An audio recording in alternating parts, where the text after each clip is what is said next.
Well, hello there, and welcome back to another episode of Father and Sundays, the unexplainable guide to absolutely nothing. We're on episode 71 this week. Are we? Hello there. Yes. And we are talking about extreme weather. Exclamation mark. Stick around if you want any more.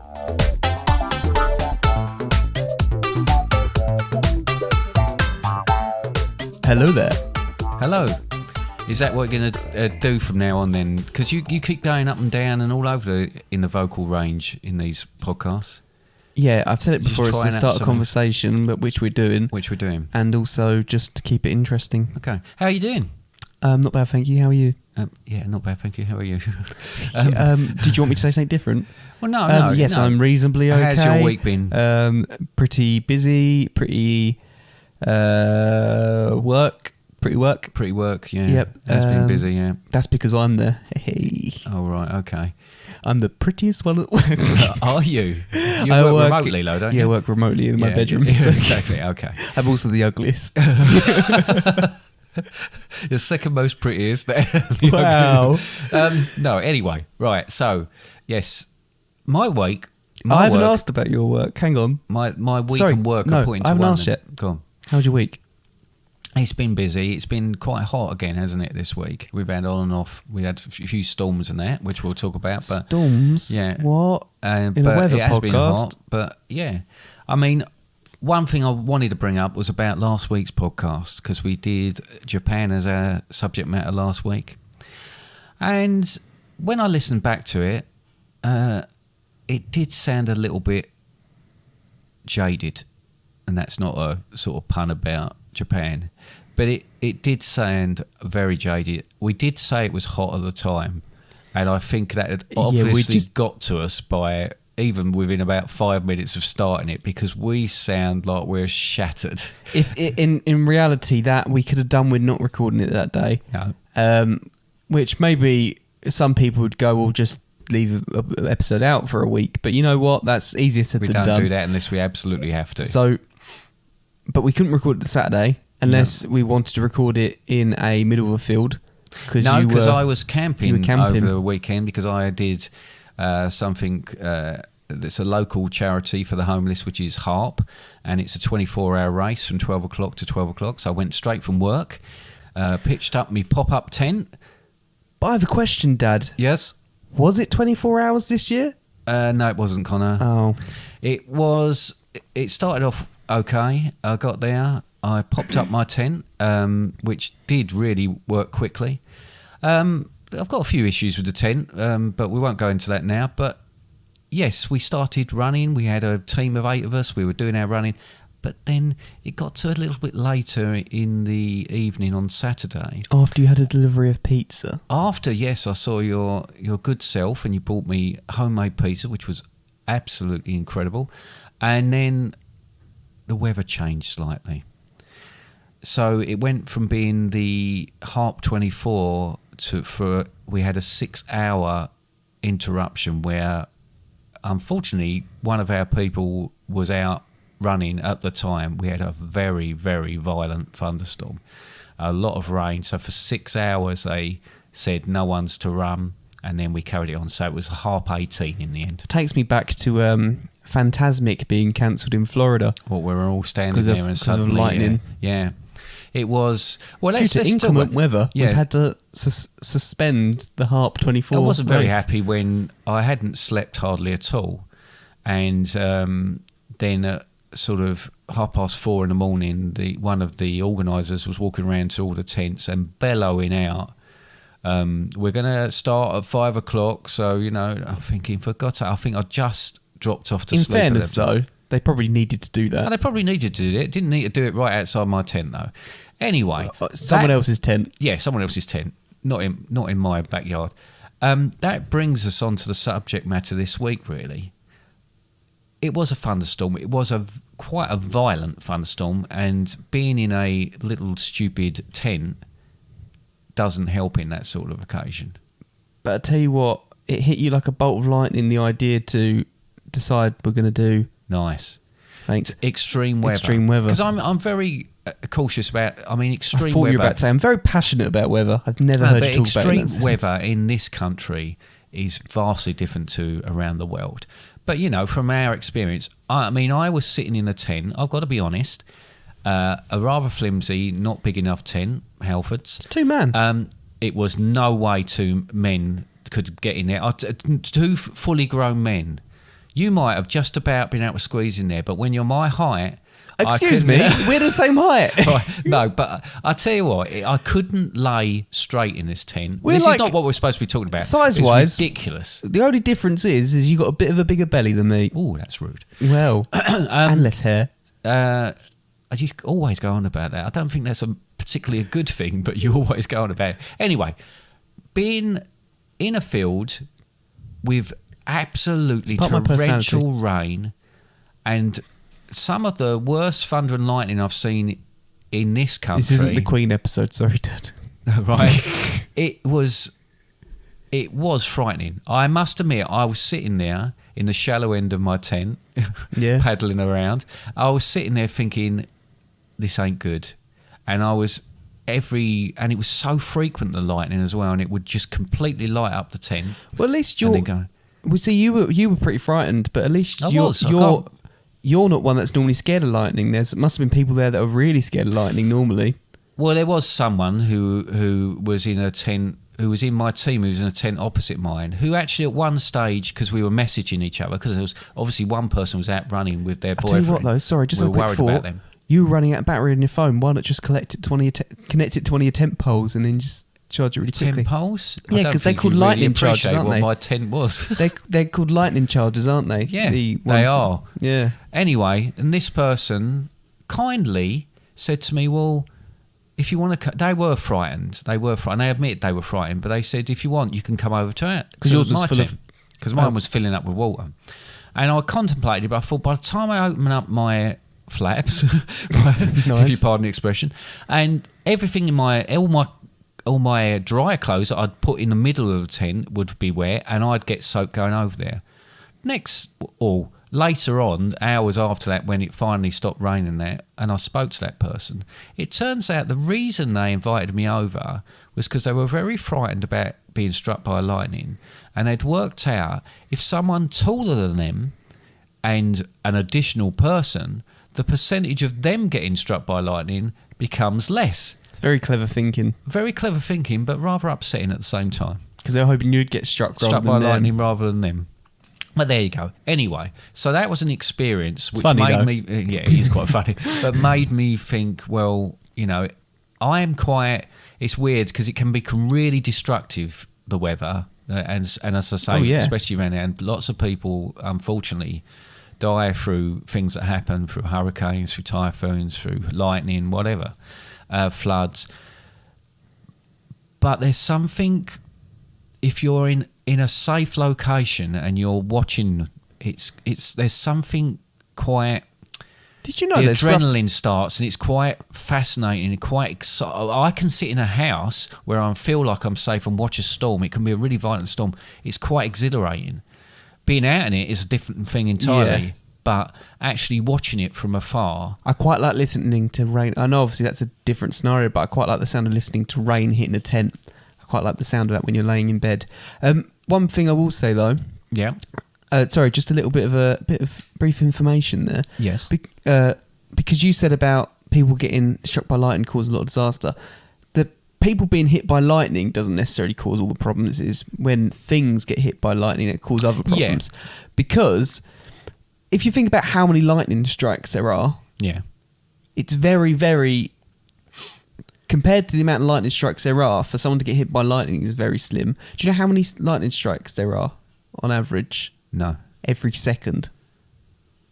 44 per second. 44 per second around the world? Around the world, yeah. Right. There's 44 lightning strikes per second on average around the world. And obviously there are going to be places around the world where there's going to be certain places around the world where they're having it almost sort of constantly, I guess. Yeah, and a lot of the lightning strikes, in fairness, happen between clouds. Yeah. So it's not necessarily something just... you particularly experience hitting the ground like that. Because I just talked about sheet lightning and fault lightning. That was always what when I was growing up to see, and the fault lightning was the spectacular stuff that you see hit the ground or come up from the ground, you know. Well, it kind of goes both ways, Yeah, actually. it does, doesn't it? Yeah, but The sheet lightning is the one between the clouds. yeah, which lights up everywhere. Because it's about the difference in charges between, because due to the convection of the atmosphere, Yeah. it causes a different charge amongst the clouds. Oh, right, or something okay. like that. So, but that's when you get the lightning strikes. It's more when the clouds reach such a different charge, they would be positive or negative to the ground. Right. Between... Oh, that was really loud. Sorry about that. I shouted into the mic. Or between two different clouds. Because over that weekend, just as an example, it wasn't the worst storm ever, but over that weekend, the person that was out running sought shelter with a few other people. Luckily, there was a few of them together, but it was very frightening. But could see the lightning hitting the ground. Where we were, by the time I actually got out of the tent, when it was not raining so much and we were sort of worried about people, we're trying to check on everybody, it was more the sheet lightning we could see in the distance, because you just see the whole clouds and all the shapes of the clouds light up, and the thunderclaps are just... One went over the top of where I was, and it shook the ground, and that's what was frightening. That's the bit that's more frightening, I think, the loudness of that. But you're absolutely right. People... It's very rare people get struck by lightning, but things being struck by lightning causing a problem is something totally different. They tear apart trees, don't they? Well, we had an experience. We went to Florida, and obviously in sort of the southern states of America, it is a big thing. And we've sat, me and your mum have sat watching storms from afar. And you mentioned the show at Disney that we didn't see and that was an incredible storm that we saw when we were there, wasn't it? I'll tell you what, we were in Hollywood Studios in Florida, and it's really cool to bear in mind that we were right next to the Tower of Terror. Yeah, it and was almost like a promo shot, wasn't it? Behind the Tower of Terror. And also because it was just like wrapping around, because it was really kind of overhead. Incredible, wasn't it? The storm was huge. It was like a scene. What I always laugh about is we videoed it. We knew it was coming. We could feel the winds and stuff, and we were waiting for it to come. And I actually caught the shot as we looked to the left, and the storm was working its way towards us and started to come around the corner, and everyone started running and screaming. It was like a scene in Jurassic World. It was Jurassic World specifically, because the park was open and there was actually people there. It was quite incredible. But in Florida as well, because of the storms there, I can remember two occasions particularly where it came too close for comfort. One was when we were coming away from the airport, heading towards wherever we were staying at the time, and I can remember driving along and seeing lightning hit on the road on the other side, on sort of dual carriageway as we have here, the freeway they'd have in America, but hitting the concrete on the other side. So seeing it hit it only 20 yards away from us and being pretty freaked out. I'm tired. I'm in a different country. I'm driving on a different side of the road. It woke me up slightly, yeah. And the other one, I don't know if you remember it, when we were driving along and I we got was there for that one as well. Yeah, but a bit further on, where the lightning hit and the car cut out. It kind of lit the whole car up, and I think it must have been so near to where we were that it stalled the car. Hit the car. Yeah, or hit the car that we were in. I can remember it was almost like being... You see these things when suddenly there's these bright lights and people get abducted by aliens. I almost felt like looking at my watch afterwards and seeing that I'd lost 15 minutes or something like that. Well, this is the thing, though, with that as well. They do say one of the safest places to be is in a car. Yeah, because of the earthing of a car as well. You've got the rubber wheels. Rubber tyres. Rubber tyres, not wheels. No, they're not. But similarly, we've been in the plane that's been hit by lightning, haven't we? Oh, we were as well, and that was coming back from there. And again, I'm not a very confident flyer. I don't like flying that actually, much. When we talk about being hit by lightning, there's a chance we've definitely been hit once, but there's a potential we've been hit twice. Yeah, because I happened to be sitting next to someone who was more nervous than I was about flying, which is unbelievable. And was it Becky? No, it was a completely different person. Yeah, and then someone, because the lightning was going, and then I think the guy, either the co-pilot or the pilot, came on and said, "We'd just like to." We understand, yes, we have been hit by lightning, but planes, it happens a lot, and planes are built to withstand that. It's not an issue. It's not necessarily being built to withstand it. It's the fact that you're not earthed. No. So basically, what's going to happen? You've got a big metal object travelling up through a storm. You're getting nearer, and it's going to happen, isn't it? A really good example of this, and I'm also conscious of there's a lot of other stuff you want to talk about. Yeah, I know. But a really good example of this is there's a trick that people do in terms of, it's called the electric fence chain or something like that. Oh, right. Where you have a chain of people, everyone's holding hands, yeah, and then one person touches like a wet blade of grass, Right. and the other person on the other end touches the electric fence. Wow. Everyone else just feels a tingle, but the person holding the blade of grass actually gets the shock. I wouldn't want to do it, the point though, would you? being, though, is People are idiots. It's passing through everyone else Yeah. and not really causing any problems. Similar to it passing, which is through almost the an plane. experiment in itself. Yeah. Yeah, it passing through the plane, passing through the car, and not really causing any problem apart from potentially just stalling it or just But messing with the that's how electronics. I can remember it like it was yesterday. It just a burst of light. Absolutely, it must have hit us. Whether it be the actual main bolt or like one of the, Yeah. I don't know, but splinters. do you know how what the diameter of an average Lightning bolt is? No, go on. About 2 to 3 centimeters. Really? Yeah, they're that tiny. big. They're- No, I thought that was big. No, well, When you think about how big if you that look at it is- from a distance, you think that's going to be huge. That Yeah, is. but I always imagined it was just like almost like a laser point sort of down. But that is quite, to me, that's quite big. That's quite substantial, considering the energy that's coming through it as well. But it'll be about 2 to 3 miles long.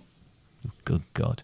Anyway, look, couple of things. So extreme weather in this country, we haven't really, we don't seem to really experience it. It's becoming more and more of an issue. This, I would say, probably stems, I'm not going to say it does, but it probably stems from climate change. Yeah. Because even just from the reason, for example, this country isn't hit by snow all that often. It is No. hit by snow, but it's a rarity within this Yeah. country. Reason being is we are surrounded by relatively warm seas. Yes. And we're an island. That helps. Because that helps keep essentially the temperature a bit higher. Yeah. And also a bit cooler in the summer. It does both Yeah. jobs, but it means that we're not hit by these things quite as often. But you might find in the middle of Europe, where there's no sea nearby, Yeah. that it's going to be a bit different, and also being so small. But it's yeah. It has been known. I mean, we talked in a previous one about the Thames freezing over. So that was in 1684 that Thames froze over, and they had bits and pieces went on there. But just quickly, up until 1976, we had a huge summer of heat, unbelievable droughts, I real remember big it problems. fondly. Well, you wouldn't because you weren't No. alive then. And then again, 1987, and these are the first times I've experienced Did you say anything. 1978 and 1987? 1976, and Oh. then 1987 we had hurricane winds, and I was at work at the time. I had a Volkswagen Beetle which had the running boards on either Is that side. the one with the pink trim? No pink trim on it. It had white. It was white. You keep saying it was pink. It was white and green. Anyway, Sorry. I tried driving that, and they are really heavy. They're like tanks. I'm sure you still and were it pink. lifted the car. But I can remember walking from my house to the girl I was seeing at the time, and it was like I'd never seen anything like it. It was devastating. As far as we were concerned, there was trees uprooted. There was things. Everything was everywhere. That's the first time I'd ever experienced anything like that. Unfortunately, certainly things like flooding, you see so much more of it now. It has changed. It's on an annual There's basis. Definitely some issues, and like you say, climate change is a big one to do with that. How animals work. Number 5, sheep. Sheep, or sheep to use the plural, are wool-covered dogs who like to flock together in small gangs, often unnerving ramblers with their cold, dead eyes. Sheep like to portray themselves as stupid, but are in fact deeply intelligent, spiritual, and unfortunately vindictive animals who will attack with no provocation. So, in terms of weather, Yeah. one of the most common things we see Mm-hmm. that we don't really think about being weather all the time, only when it gets really bad, is wind. Yeah. And it's quite interesting when you think about how that works as such, How wind works. and how weather works in general, because a lot of it is determined by currents in the water, Right. Okay. as in like different temperatures in the water, different temperatures in the atmosphere caused by obviously heat and radiation from the sun, and then also pressure.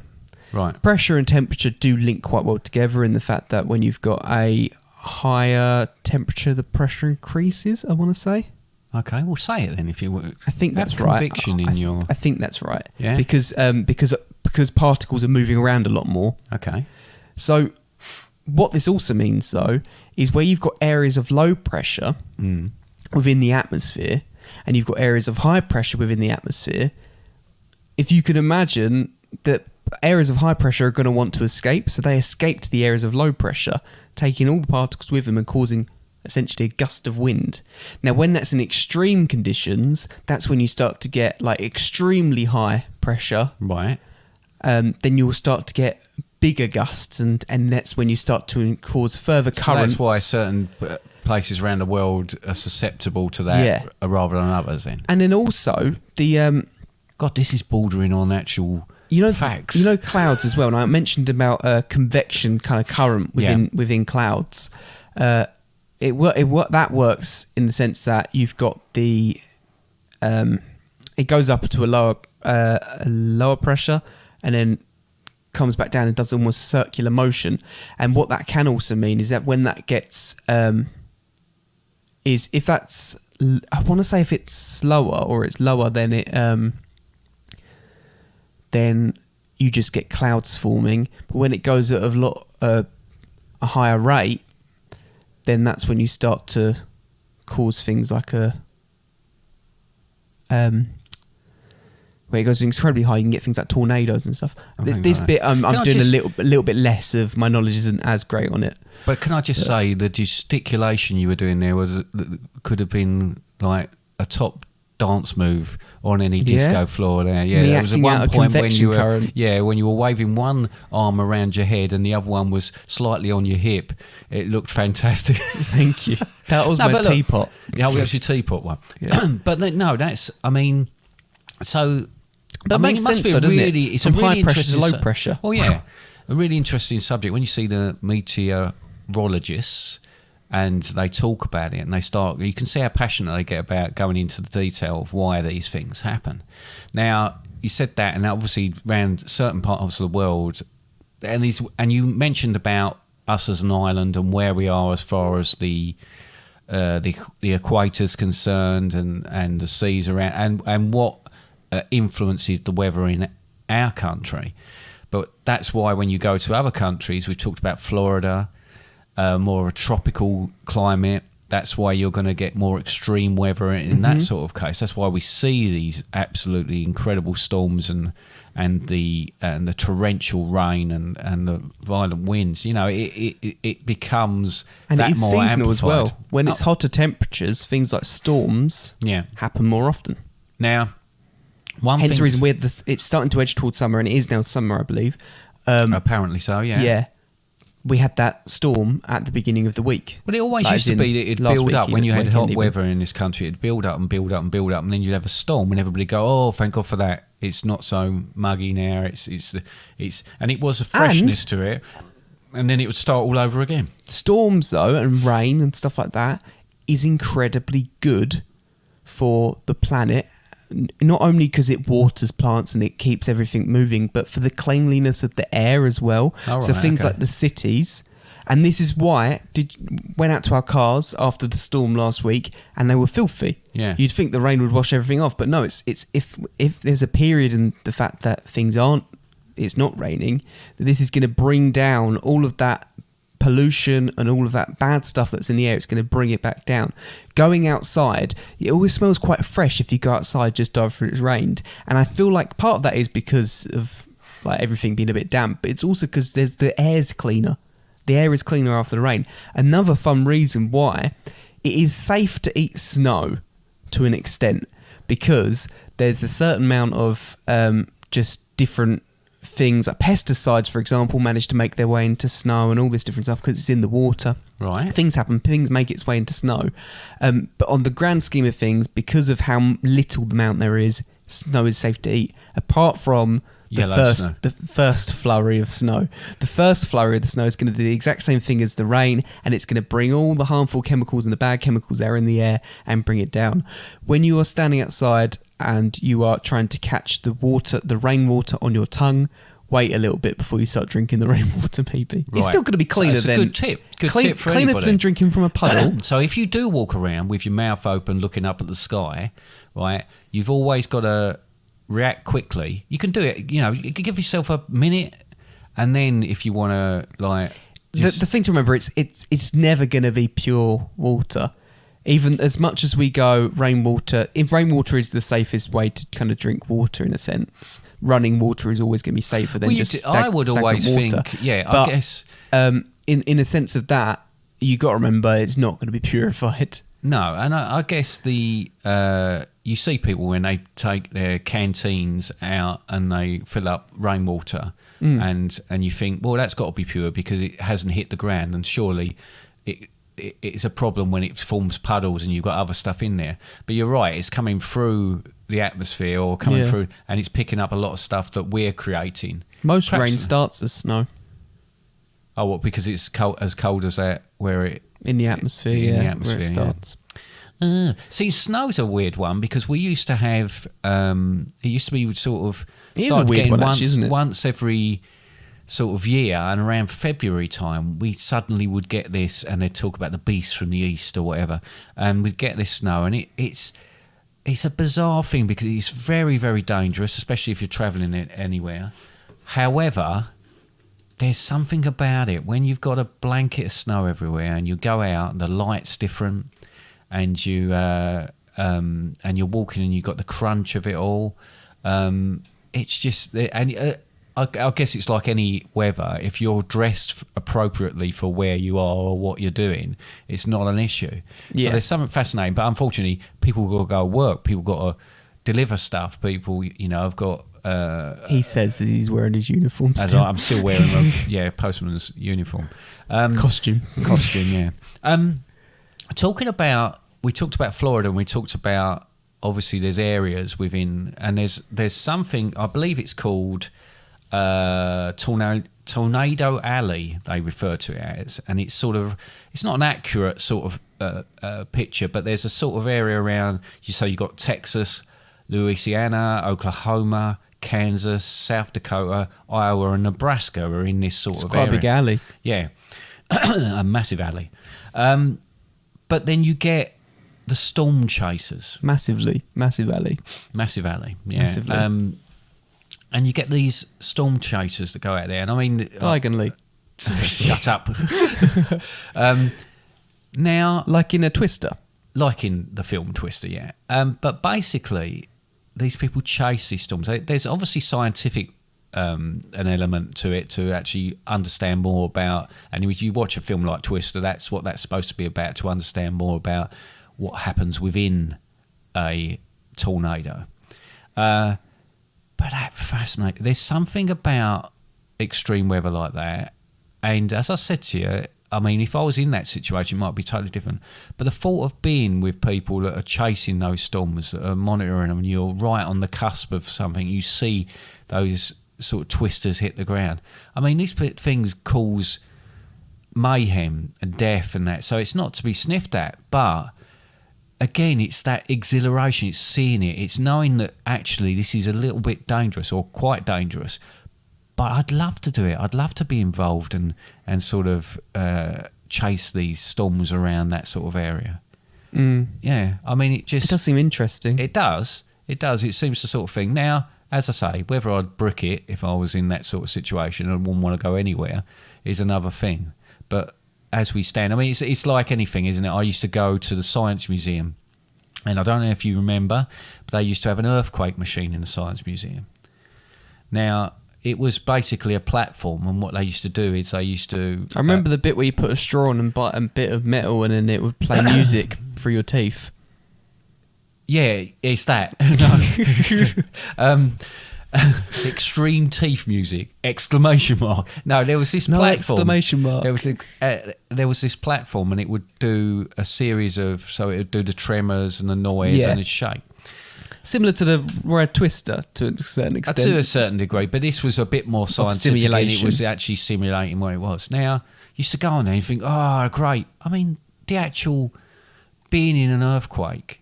I mean, we have very small tremors in this country at times. Occasionally, very has been. occasionally. I think in Birmingham there was one a little bit more Recently. destructive, but in other places, obviously, again, if they're on the edge of plates, Tectonic plates, yeah. tectonic plates, Which we are not. Which we are not. We're right in the middle of one, aren't we? Pretty much, yeah, Yeah. the European one. So, so you're not going to get that sort of thing, but that must be really, really. And again, a lot of the problems stem from the structures or things around you being destroyed that would cause the injury. If you're out in an earthquake and you're out in an open place and it's not going to open up the earth, it's not necessarily going to cause you a massive problem. If you're in a building, if you're next to a building, if there's that stuff, if there's gas or anything else that comes into play, that's when it can. This has led to some really cool engineering things that they've done over time, and things like having a pendulum inside of a building to try and counteract the sway that an earthquake would cause, and also building buildings so that from the bottom they actually can have a certain amount of sway with them and they can actually move at the bottom. All right. Meaning that also to points if Earth shifts, they'll still be able to stand. But there's been lots of ways that humans have faced these difficulties and these challenges and tried to work with them. I mean, a lot of the bridges, when you go across a bridge and you see that you've got gaps, you've got sort of almost like teeth marks in it, and they because of even the heat and the cold and the things contract and expand. Or both of them at the same time, like I just said. Then they have that flexibility. Oh, it's all going wrong now. After it's off that grape Fanta that I've been drinking. They have that flexibility built into them, like bridges swaying. They're able to take a certain amount of movement, and buildings take a certain amount of movement. I used to work in an 11-store building, and that had... Did I say that wrong again? You said 11 store, but I'm sorry. Maybe it's the artificial colours in this. Have you read the artificial colours in that? No, I haven't. You really going to start talking really fast. But that 11-store build, for God's sake, that 11-story building was built to slightly sway in the wind. And these they have early warning now for a lot of these designs because it's so much more sophisticated. As far as tracking these storms and making sure that they can give people an idea. People panic, don't they, when they see, for a big thing being is people go to, I don't want to go on this really tall roller coaster. Mm-hmm. For example, we've got a local one in Adventure Island called Rage. Not actually that tall, but it was, certainly when I was a kid, it was taller. But it was like the new thing, and it was the tallest one in the park, in the theme park. And until you're going to get to like places like, I don't know, Chessington Towers, Fort Park, it was going to be one of the tallest ones you're going to go on. Anyway, yeah. But it did sway in the wind, and it also swayed when the roller coaster was on it. And the big reason being, and everyone would go, I'm not going on that, it's swaying, it's too scary, it's swaying. Why is it swaying? It shouldn't be doing that. It absolutely should be doing that. If it didn't, it'd be too rigid and it just snapped. And that's not only just snap from wind, that we snap just from the roller coaster. Yeah, exactly. I'm also conscious that we've got a fair bit. There's a couple other bits you wanted to mention. Well, just on that though, there's something that's occurred to me. I get severe weather warnings on my phone.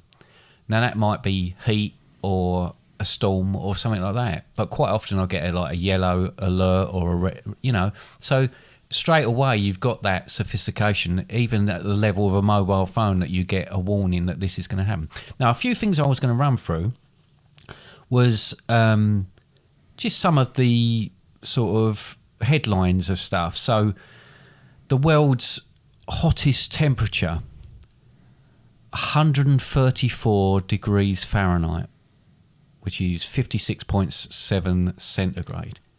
And that was in... Yeah, if you could do things in Celsius, that would be really helpful. Well, I'm not going to be able to do them all the time. And that was at Furnace Creek Ranch in California, USA. Now, that's you start talking about some of the areas there that are some of the hottest places on Earth. The in the UK, apparently, Cambridge University Botanical Gardens more recently had a temperature, it hit 38.7 centigrade. Now that's in this country, so that is, for us, I mean, the part of the country we're talking about, this Furnace Creek Ranch, probably So it's average 101.66 Fahrenheit. Yeah, an incredible. So lowest temperatures in the world recorded, and obviously they've only started recording in over a certain amount of time, minus 89.2 centigrade, which is minus 128.6 Fahrenheit. Thank you, because I was going to have to work that one out. That was in Vostok, Antarctica. Right? Fair, makes sense. And that was in July 83. In the UK, so that was 89.2 centigrade. In the UK, minus 27.2 centigrade. And that was in Braemar, I think it's pronounced, in Scotland. And that was in January 1982. And that's minus 16.96 Fahrenheit. So significant for us, but still, when you look at it on a worldwide, winds. Where does the centigrade and the Celsius come in? Why do you call it centigrade? Why wouldn't I call it centigrade? Oh, rather than Celsius? Yeah. Oh, I don't know. It might be just because I'm old. Most things are because I'm old now. There's reasons I can't do a lot of things now is because I'm old. I'll probably read out the same fact in a second because I'm old. All right. They are the same. Okay.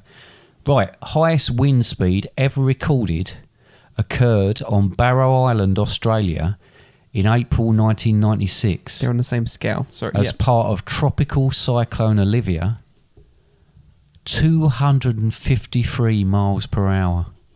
I think it was picked up by a unmanned sort of station that they have, but 253 miles per hour. That's 407.164 kilometres per hour. Okay, then you go to the UK and Cairngorm Summit in Scotland again, 1986, 173 miles per hour. So that is 278.417 kilometres per hour. I mean, these are. I've been out in winds where they've said they're hurricane winds, and I have been lifted off my feet before. But you're talking about staying Bins indoors, falling over and stuff. We're talking about fence panels coming out and trampolines being a different county. Coming by to the different, time you come back to look for them, different people owning them. Right, and then it just got. That's the cheapest way of getting a trampoline, isn't it? Just wait for a storm and then just get someone else's. And then there's just the last thing I'm going to say. Then, so the average annual precipitation for UK, and that's rain for us ordinary people, is 133 days of rain or snow, totaling 885 millimeters, or that's 33.7 inches of rain per year. So per year, 133 days of rain or snow, and totaling 885 millimeters. But the ecosystems are so well balanced that if that does go either way and goes too much or too little, it does cause problems. Well, then you look at this. Rain fell in 24 hours at the hilariously named Fok Fok on the French island territory of Reunion in the Indian Ocean in January 1966. In 24 hours, 1,825 millimetres, that's 71.8 inches of rain fell. It's a lot. That's nearly as much as was in my tent at the weekend. Yeah. I was saying Fok Fok a lot.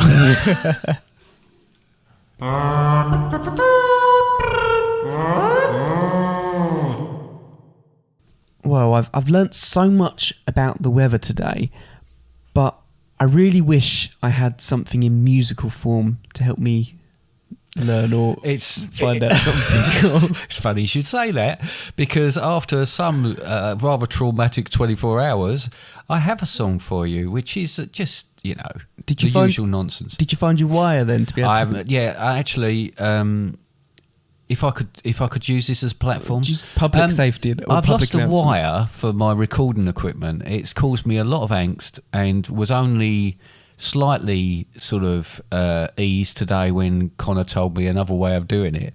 Yeah, But, he was trying to connect it via a wire, but I went, you've got an SD card there. yeah, which makes it a lot easier anyway. However, someone has stolen my lead, right? You and reckon I someone's have no stolen idea. it? So I am going to put some posters up around the area. You got a picture of it then? I have a picture of it. Do you? Yeah, probably, yes. I'll find one, and or an artist's impression. And I don't know if you want to check a your line, sheds, a grey line, or outhouses, or anything like that might have been closed up, and it's crawled in there.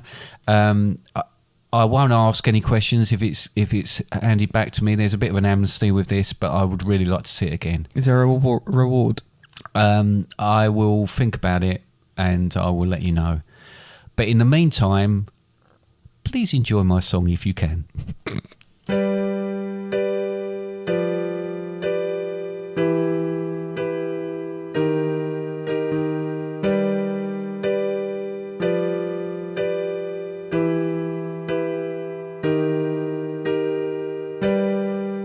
When you step out your front door and there's no road anymore, just a river where the road once was, that's global warming. When you're shoulder deep in snow and you cannot feel your toes, I think that I might propose that it's global warming. It's a Wednesday half through June and there's sleet falling from the sky. You can tell me this is normal, you can give it your best try. I'm in shorts at Christmas time, it's hotter than grandma's used mince pies. No such thing as global warming. You're talking at your ass. When the flowers come too soon and they say that the earth is doomed, there is so much more that we can do to stop global warming. So just open up your eyes, ignore the politics and lies. The answer can be found in you and I to stop global warming. It's a Wednesday half through June and there's sleet falling from the sky. You can tell me this is normal, you can give it your best try. I'm in shorts at Christmas time, it's hotter than grandma's used mince pies. No such thing as global warming. You're talking at your ass.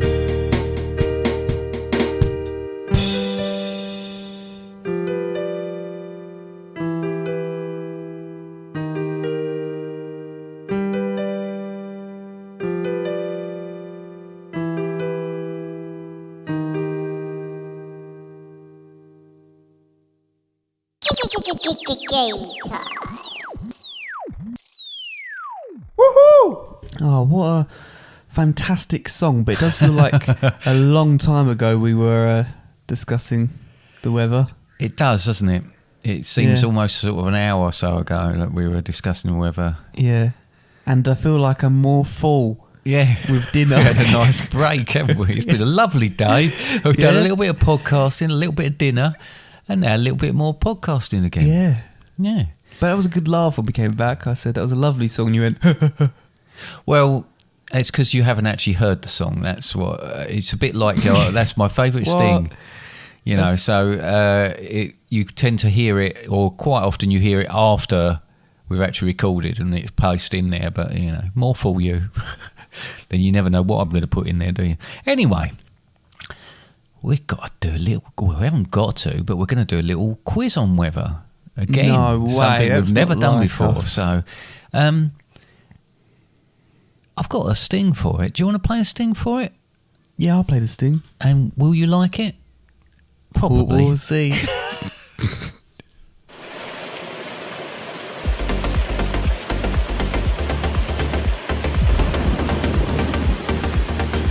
I like the weather. Do you like weather? Whenever the weather, whether you don't. Lots of weather. Would you say you're clever? It's a quiz on weather. Hope you brought your coat.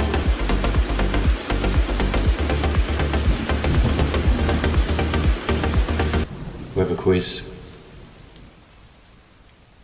Oh, what a lovely sting. Yeah. Right. Okay. So you did seem a little bit knowledgeable about the weather, or at least had a certain amount of knowledge about the weather in the previous sections. Google. But yeah, Google. So I've got And a bit of background, kind of just 9 questions for you. 9. Yeah. 9 No, I said questions. no. 9. So would you like to just go straight into this now? 5, 4, 3, 2, Question 1. Now go. The full streak phenomenon, which appears inside cirrocumulus and altocumulus clouds, is also known as. So the full streak phenomenon, which appears inside, I think it's pronounced cirrocumulus and altocumulus clouds, is also known as A, a stapler cloud, B, an eraser cloud, or C, a hole punch cloud. An eraser cloud. You're saying it's an eraser cloud, It's are you? I'm pretty sure it's a razor cloud. Right. That is incorrect. It's a hole punch cloud, right? It's one of the other pieces of stationery. Apparently, it's when the water temperature in the clouds is freezing but hasn't formed ice, and it sort of peppers the cloud with these holes with the light Oh, coming they just through call there. it Swiss cheese cloud. Well, they might have, but they didn't. And it's called a hole punch. Well, it's called a full streak, but then it's called a hole punch by people in the know. Anyway, question Not 2. you then. Huh? Not you. Okay. Question 2.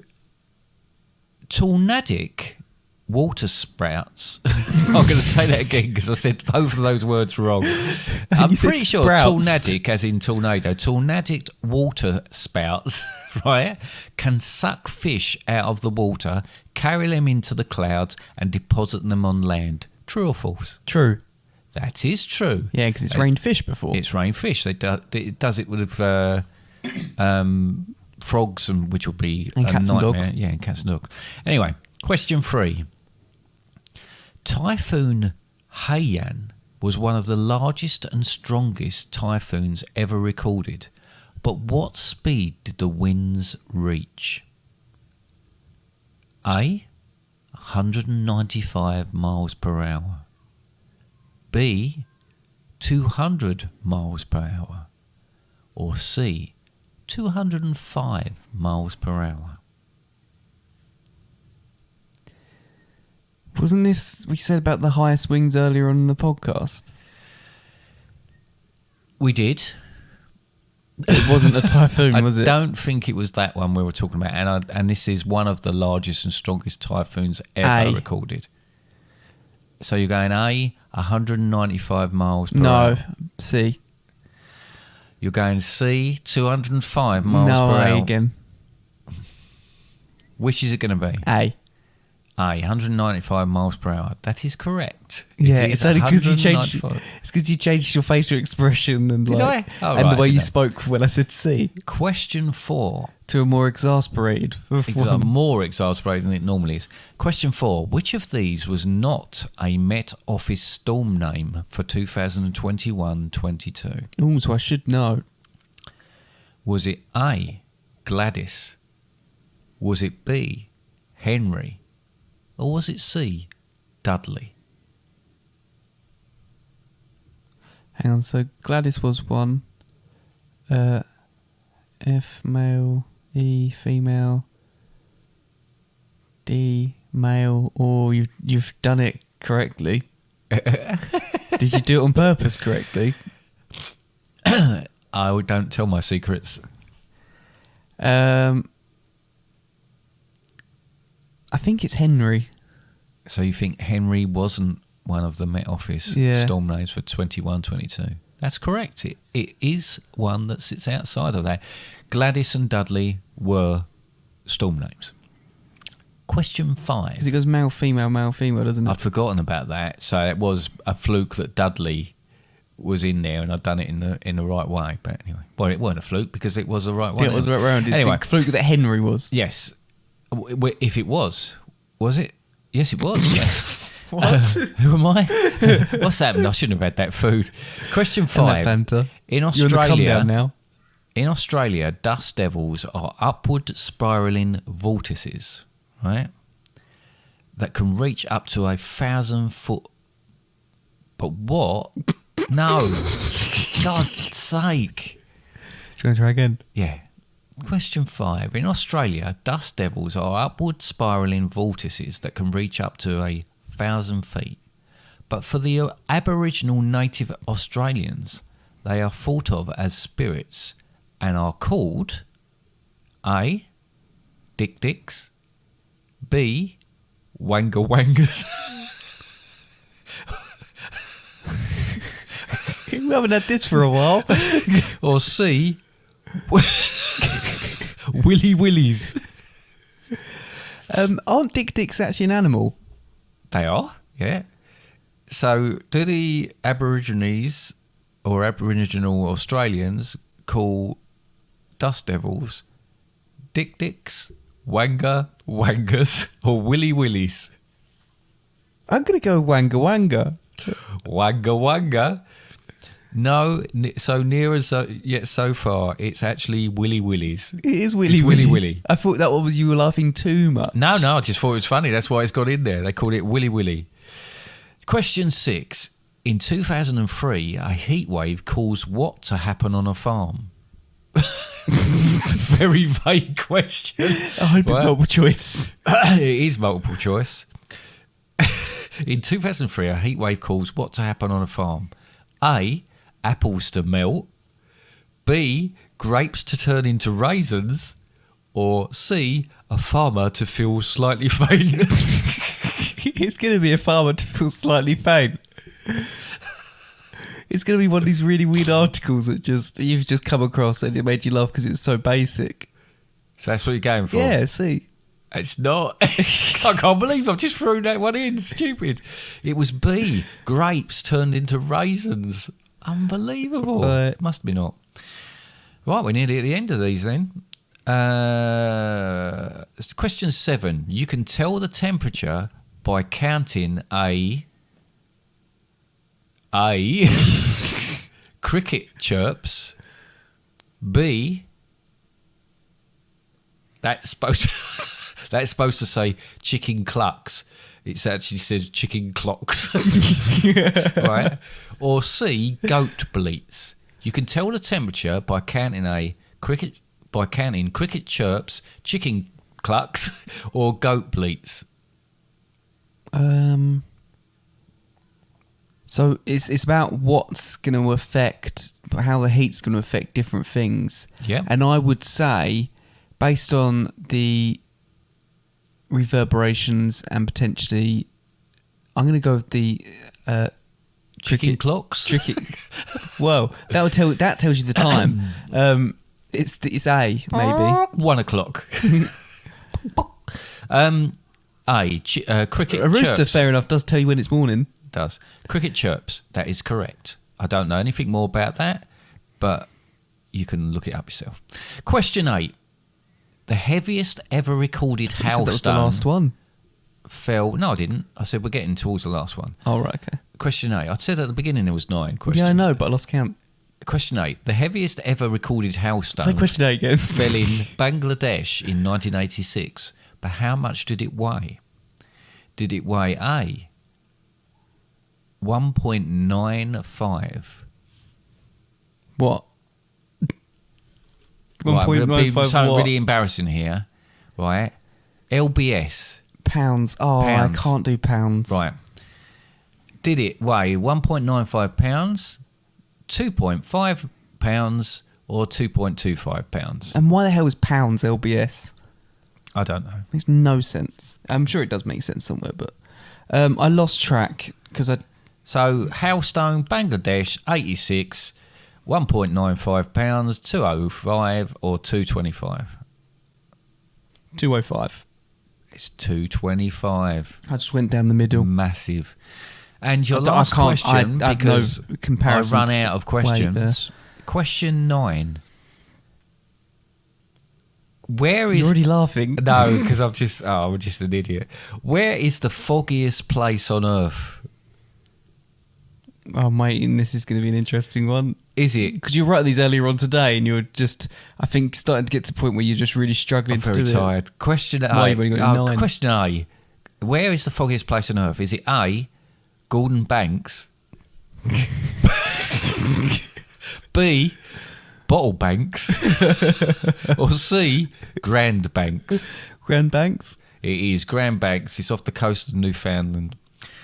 Well done. That was quite good, but I've only got 9. Have you got... Yeah, this thing is you've only got 9, and you've been doing so well keeping it relatively the normal, usual kind of numbers recently.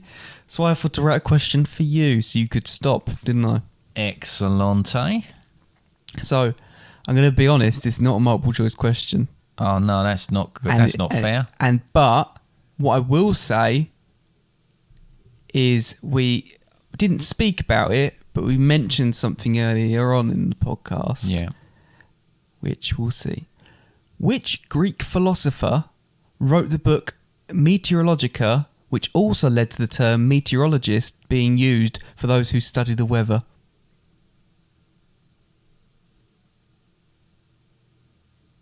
Socrates. Aristotle. Oh, it was the other one. Yeah, it was Aristotle, and this stems from the fact that no one can say when we started to study the weather. They in recent history started being called meteorologists, and that kind of stemmed from that Meteorologica. Yeah. But it's known that people have been studying the weather for as long as we know. Yeah, I mean, let's face it. We've even on these podcasts, we've talked about the civilizations like the Egyptians and the Greeks and the Romans. A lot of stuff was heavily based on cycles of the moon, and obviously that affects tides and affects weather in itself. Well, moon affects tides, and the tides affect the weather. Yeah, The moon doesn't affect the weather. Yeah, but isn't that what I just said?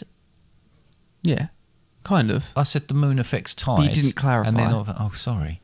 But yeah, so there's always been a fascination, and probably we saw there's a lot of superstition around things. So there was some misinformation, so that they didn't have the facts. But like we've said, the technology now. They didn't have fact check back then. They didn't have fact check back then.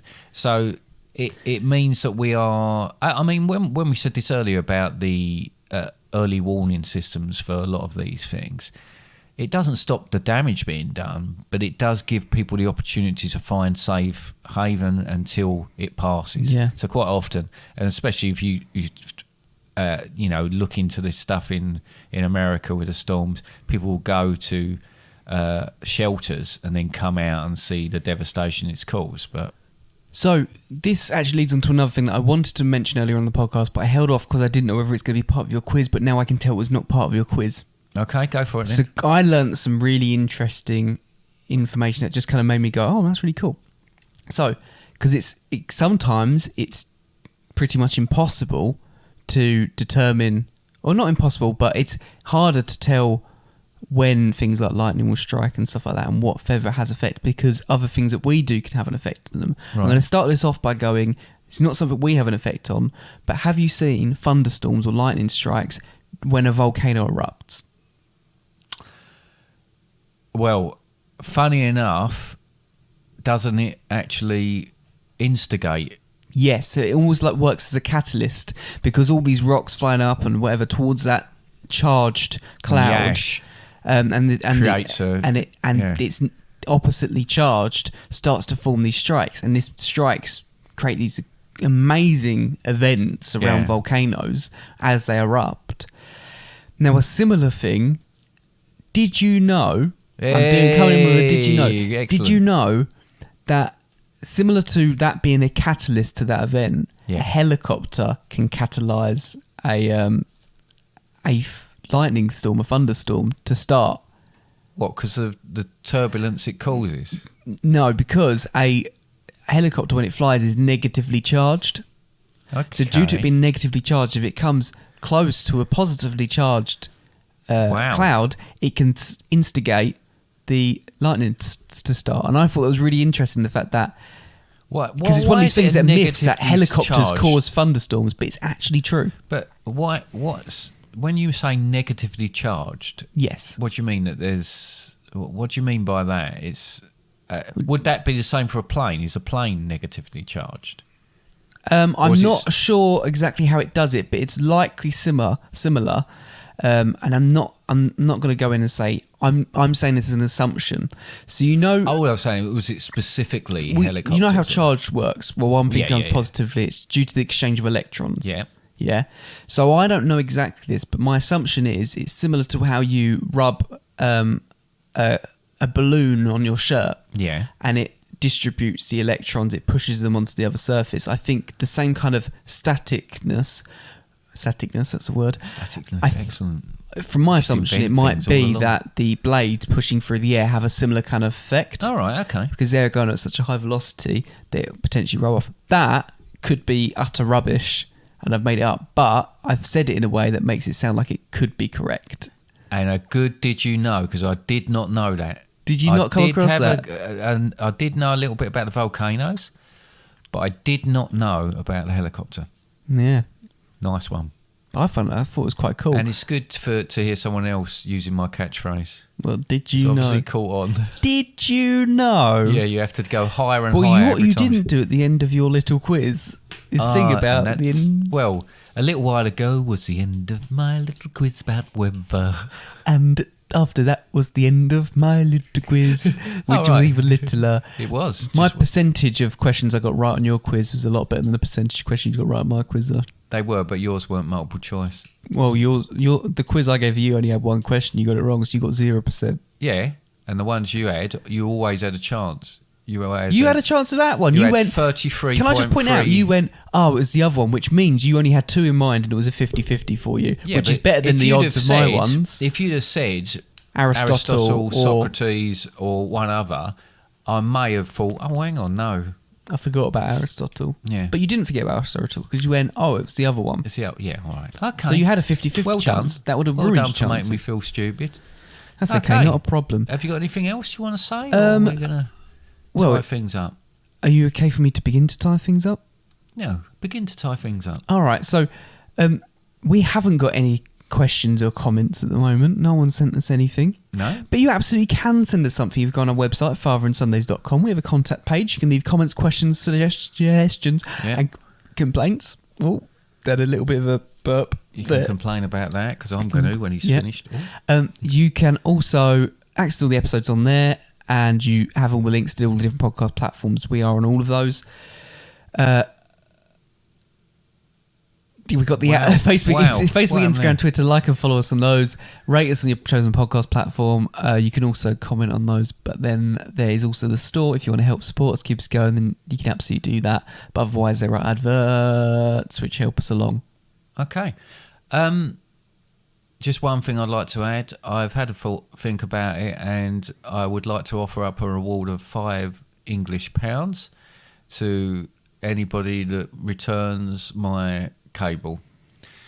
As I say, no questions asked. We'll leave it. It has to be the correct cable, though. It has to be the cable that's gone missing. So if you could do that, that would be very much appreciated. And apart from that, thank you for listening today. Thank you for continue to listen. I've enjoyed today's one, and I'll say goodbye. Bye.